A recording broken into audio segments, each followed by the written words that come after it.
Welcome to Superhero-POW. I'm your host nerd, Tom Fremgen. Today we got a top 10 list for you. A top 10 list of Batman villains who can go 10 rounds with the Batman himself. And a word of warning, one of them's a cheat.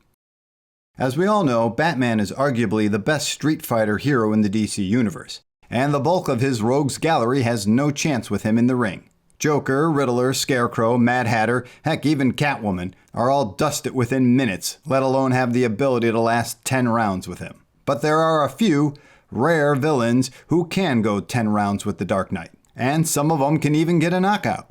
Who are these bad guys? Well, let's start off with number 10, Ra's al Ghul.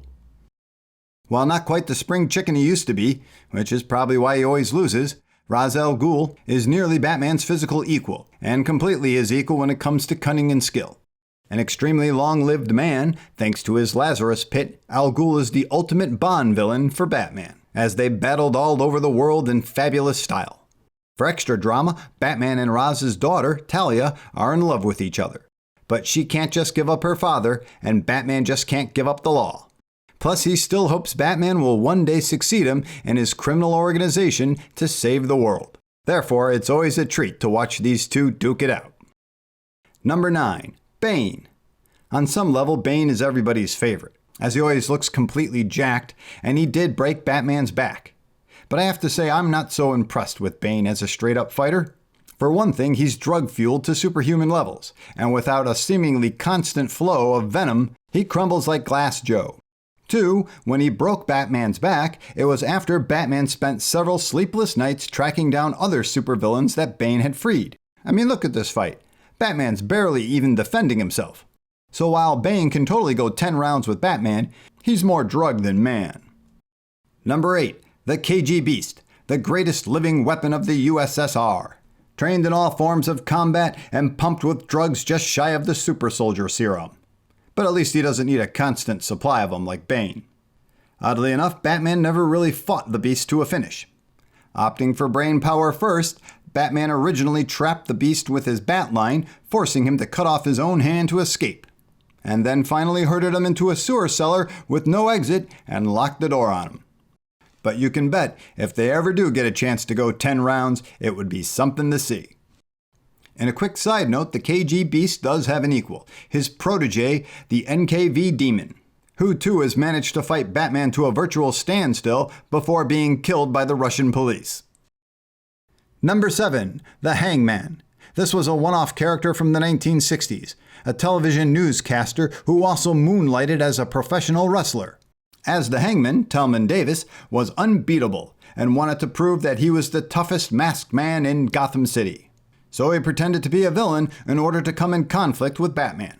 They clashed 3 times, with the Hangman taking round 1, Batman managing round 2, and then Batman faking the Hangman out in round 3 to pull victory out of defeat. Run out of Gotham City, the Hangman was never seen again, which is a shame because I, for one, would love to see a rematch. Number 6. Killer Croc.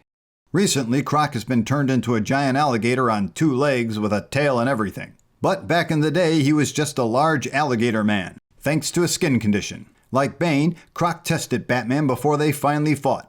And thanks to some timely aid by Jason Todd, not quite Robin yet, Batman managed to punch out Croc. In fact, whenever Batman and Croc fight, Batman always seems to get a little help in beating him. While there's clearly no fair fight against a walking alligator, it would be cool to see a fair fight between Batman and the original Alligator Man again. Number 5. Black Spider. Now this character needs a little bit of suspension of disbelief, as he never really had any serious training or time to match Batman. Though one thing he did have was passion. You see, the Black Spider was a drug user, and while stealing to pay for his habit, he accidentally killed his own father. The grief set him straight and turned him into a vigilante, the Black Spider, to prey upon the superflies of the drug world. Hey, it was the 1970s. Bumping heads with Batman, because he preferred his drug pushers dead, the two often fought to a standstill. Despite having a great death scene later, the Black Spider has been seen again from time to time. While he always carried some kind of gun, I would have loved to have seen him with a Wolverine-like stinger on each fist instead. Now that would be one badass spider. Number 4, the Wraith. a one-off villain from the 1980s. The man who would be Wraith lived a parallel life with Bruce Wayne. Except that he was poor and his parents were killed by the police. He then dedicated his life to killing police officers. One day he finally went after Commissioner Gordon and the battle royale of the ages started. While Batman couldn't beat him, he did prevent him from killing Gordon. As you might expect, the Wraith died tragically in combat, which is too bad because it would be pretty cool to see him again. Number 3, Owlman. Now while the Wraith is Batman's evil twin in Gotham City, Owlman is Batman's evil twin on an alternate Earth, Earth 3, home of the Crime Syndicate of America, the evil version of the Justice League. Oddly enough, the original Owlman was not a physical threat. He was a scrawny, brainy guy loaded with weapons and minor mind control powers. Since that was kinda lame, he was eventually turned into a physical badass like Batman himself. Depending on the writer, Owlman has actually been Bruce Wayne's brother or Bruce Wayne's dad instead of Bruce Wayne himself. But as an evil twin, that makes no sense to me. To me, he needs to be Bruce Wayne. That way, when the two of them fight, there's no real difference between them. They are equally driven and equally skilled. Pound for pound, Owlman is the toughest fighter Batman can face. Which is really weird because they've never fought each other. Do you believe that? How in the world did that happen? That needs to be fixed. Like now. Number 2, Deathstroke the Terminator. Mostly known as a Teen Titan villain, and that's just how badass he is. He can go up against an entire team of superpowered teenagers single-handedly. Deathstroke is a virtual Captain America with a super soldier serum, ACTH, which gives him human peak reaction times and a healing factor. Not to mention a lifetime of training as a master assassin and fighter. Ever since his creation, fans wanted to see him go up against the Dark Knight. And when he finally did, it was a knockdown, drag-out battle in which Deathstroke actually beat Batman. Though after the fight he commented he probably wouldn't have been so lucky without the ACTH serum in his blood. Number 1, the Bronze Tiger. And here's the cheat.